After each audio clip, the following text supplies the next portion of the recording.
በቺሊ መንገድ ወደብ ለማግኘት ጭልፊትም ሆንም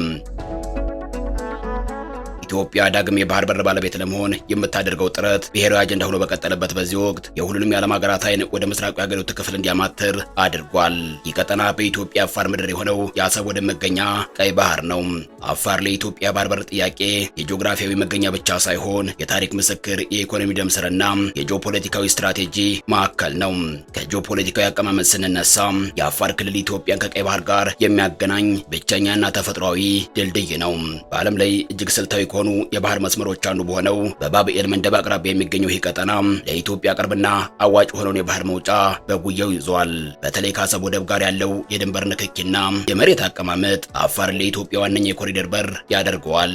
ይህ መልክዓ ምድር ለዘመናት የንግድ መስመር ሆኖ ማገልገሉ ከቀደም የአክሱም ስርወ መንግስት በፊት የኢትዮጵያ ስልጣኔ እስከተጓዘባቸው ዘመናት ድረስ የንግድ እንቅስቃሴ ይካሄድበት ነበር። ይህም አካባቢው ጂኦግራፊያዊ አቀማመጡ ለምስራቁ ዓለም ነጋዴዎች ምቹ መሆኑ ነው። ወደ ታሪክ ስንመለስ ደግሞ የአፋር ህዝብ በቀይ ባህር ዳርቻ ለሺህ ዓመታት የኖረም የባህር ላይ ስልጣኔ የገነባና የገናና ታሪክ ባለቤት ጭምር ነው። የአሰብ ወደብን ጨምሮ ሰፊው የቀይ ባህር ጠረፍ የታሪካዊ የአፋር ስልጣኔዎች ግዛትና የንግድ ማዕከል እንደነበር የጥንት ድርሳናት ያረጋግጣሉ።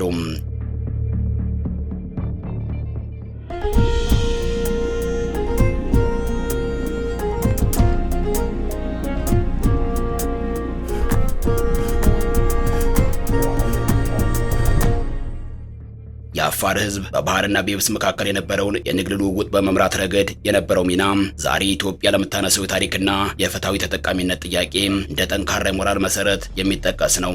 ይህ ህዝብ ከባህሩ ጋር ያለው ቁርኝት የማንነትና የህልውና ጉዳይ እንጂ የቅርብ ጊዜ የፖለቲካ ትርክት አይደለም። ከኢኮኖሚ አንጻር አፋር የኢትዮጵያ የገቢና የወጭ ንግድ ዋነኛ መተንፈሻ ነው።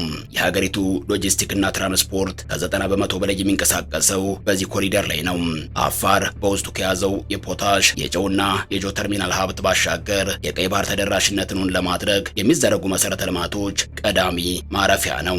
የቀይ ባህር ጥያቄው ምላሽ ሲያገኝ አፋር የአፍሪካ ቀንድ የኢኮኖሚ ማዕከል የመሆን እድሉ ሰፊ ነው። የቡሬ አሰብ መስመር ዳግም ሲነቃቃ የትራንስፖርቶችን በከፍተኛ ሁኔታ በመቀነስ የሀገሪቱን የንግድ ተወዳዳሪነት ወደ ላቀ ደረጃ ያሸጋግረዋል። በአጠቃላይ የአፋር ቀጠና ለቀይ ባህር ፖለቲካ ዋነኛው ተዋናይ ነው። ኢትዮጵያ የባህር በር ባለቤት እንድትሆን የሚቀርበው ጥያቄ አፋር ማዕከል ሲያደርግ ውጤታማ ሊሆን አይችልም። ክልሉ ለኢትዮጵያ ኢኮኖሚ ነጻነት፣ ለታሪካዊ ባለቤትና ለቀጠናዊ ተጽዕኖ ፈጣሪነት ቁልፍ ሚና አለው። ስለሆነም አፋርን የቀይ ባህር ኮሪደር ብሎ መጥራት ብቻ ሳይሆን የኢትዮጵያ የብልጽግና ተስፋ ተደርጎ ሊወሰድ ይገባዋል። ኢትዮጵያ ወደ ቀይ ባህር የምታደርገው ጉዞ በአፋር በረሃዎች ይጀመራል። በታሪክ ምስክርነት ይጸናል፣ በኢኮኖሚ ትስስርም ፍሬ ያፈራል። ይህን ያለው የአፋር ብልጽግና ፓርቲ ነው። የአፋር ብልጽግና ፓርቲ ስለ ወደብ ዘለግ ያለ መልእክት ያስተላለፈው እስራኤል ለሶማሊላንድ የሀገርነት እውቅና ሰጥታለች፣ ለኢትዮጵያ ወደብ በስርዓት ሊመጣ ይችላል የሚል ዜና ከተሰማ በኋላ ነው። መንግስት ስለ ሶማሊላንድ ወደብ የሆነ ነገር ይላል ተብሎ ቢጠበቅም እሱ ግን የኔ አይን አሰብና አሰብ ላይ ብቻ ነው እያለ ነው። አንዳንድ ግለሰቦች ወደብን ለማግኘት የቺሊ መንገድ መከተል ጠቃሚ ይሆን ወይ እያሉ ነው። ኢትዮጵያ ወደብ ለማግኘት ጽኑ አቋም አለኝ እያለች ነው። የኢትዮጵያና የኤርትራ የወደብ ውዝግብም የቺሊና የቮልቪያ አይነት ታሪክ ሆኗል እየተባለ ነው። ቺሊና ቮልቪያ በወደብ ጉዳይ ምን አይነት ውዝግብ ውስጥ ገብተው ነበር? መጨረሻውስ ምን ሆነም? ቀጥለን እንመለከተዋለን። በቺሊ መንገድ ወደብ ማግኘት እንደ ቺሊ ጭልፊትና አስገብቶ አራጅ መሆን ከ7 ዓመት በፊት በዓለም ፍርድ ቤት ውስጥ የነበረው የወደብ ክርክር እንዴት ተቋጨም? ቺሊ በታሪክ ወደብ ነበራትም፣ ሆኖም ግን በታሪክ አጋጣሚ ወደብ አጣችም። እንደ ኢትዮጵያ በአንድ ወቅት ወደብ ያላት ሆነም በታሪክ አጋጣሚ ወደብ ያጣች ሀገር ሆነችም። አፈር ልሳ ደግሞ ወደብ ለማስመለስ የቻለች ሀገር ናትም።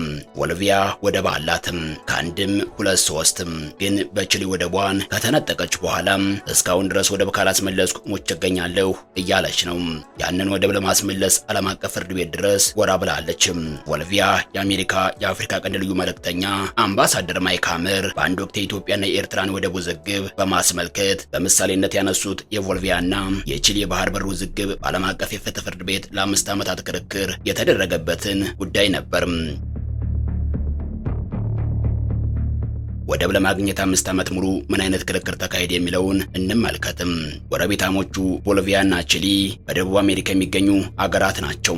ቺሊ 18.4 ሚሊዮን ገዳም ህዝብ ሲኖራት በቆዳ ስፋት የምትበልጠው ቦሊቪያ ደግሞ 12 ሚሊዮን ህዝብ ይዛለች።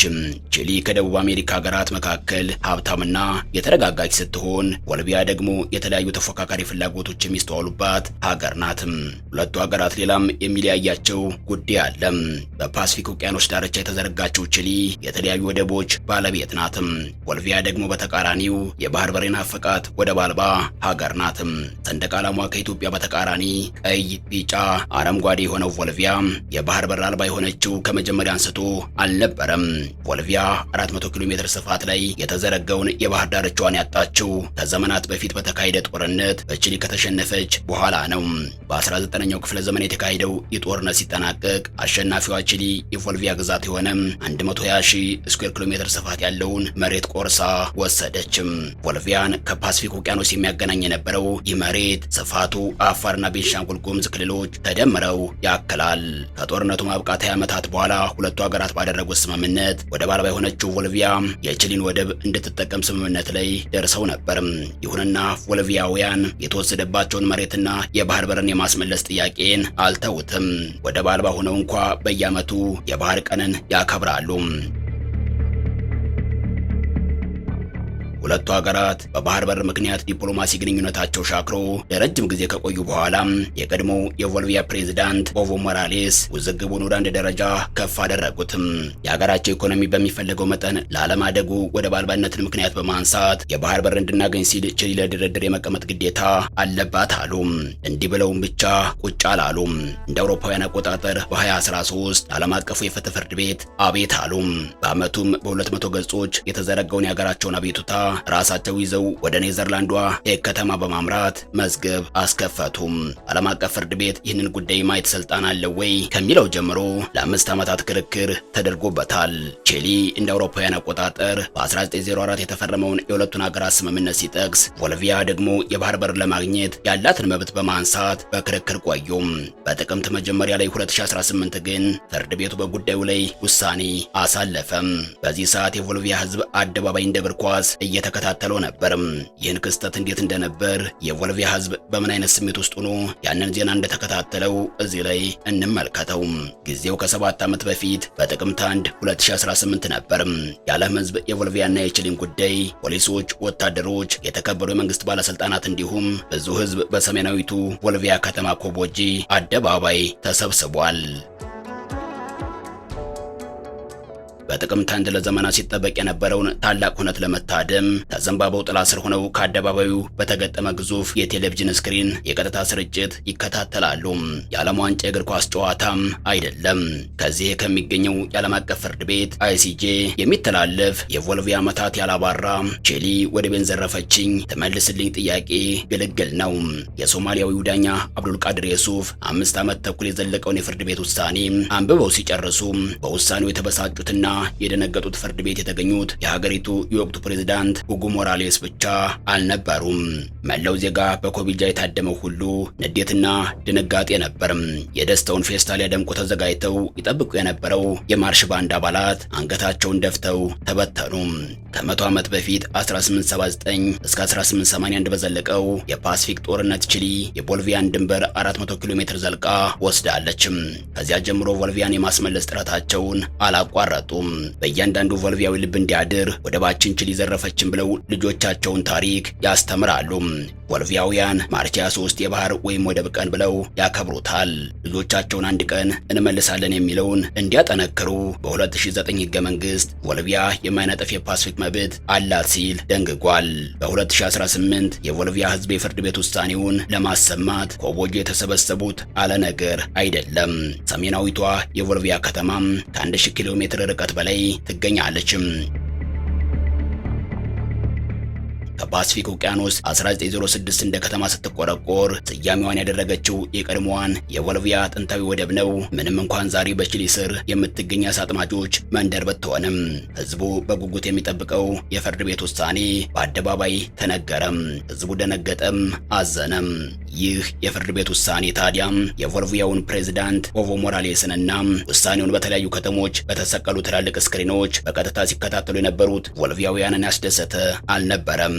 ዓለም አቀፍ የፍትህ ፍርድ ቤት ቦልቪያ የባህር በር እንድታገኝ ሲባል ቺሊ ድርድር የመቀመጥ ግዴታ የለባትም ሲል ወሰነም።